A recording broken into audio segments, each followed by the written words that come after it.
saya membuat dengan masih sangat. Selamat malam, salam sejahtera untuk kita sekalian. Pertama-tama saya Rudiandi Lolo mewakili keluarga besar di Tongkonan Bamba Balikpapan. Pertama-tama saya memohon maaf yang sebesar-besarnya kepada seluruh masyarakat Tanah Toraja,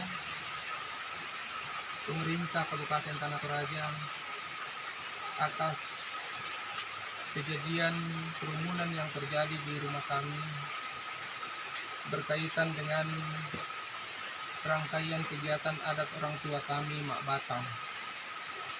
Kami sangat menyesali kerumunan yang terjadi, tapi betul-betul ini adalah kejadian yang kami tidak duga sebelumnya. Kami sudah mempersiapkan sedemikian untuk tidak terjadi kerumunan, namun terjadi juga seperti itu. Saya sangat menyesal atas kejadian ini, namun bukan kami tidak punya upaya untuk membendung kejadian ini. Kami sudah berupaya menyiapkan protokol kesehatan, membuat keran-keran air di setiap sudut, kemudian menyediakan masker yang begitu banyak. Namun toh juga terjadi kerumunan.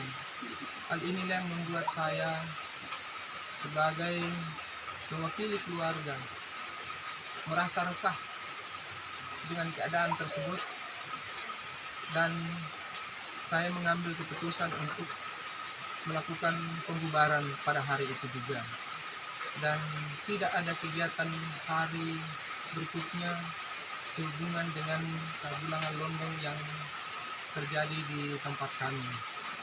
Jadi berdasarkan pengalaman tersebut membuat kami resah karena viralnya video yang diunggah oleh orang yang datang, yang membuat tidak nyaman saudara-saudara kami masyarakat Tanah Toraja, khususnya dalam keadaan pandemi seperti begini.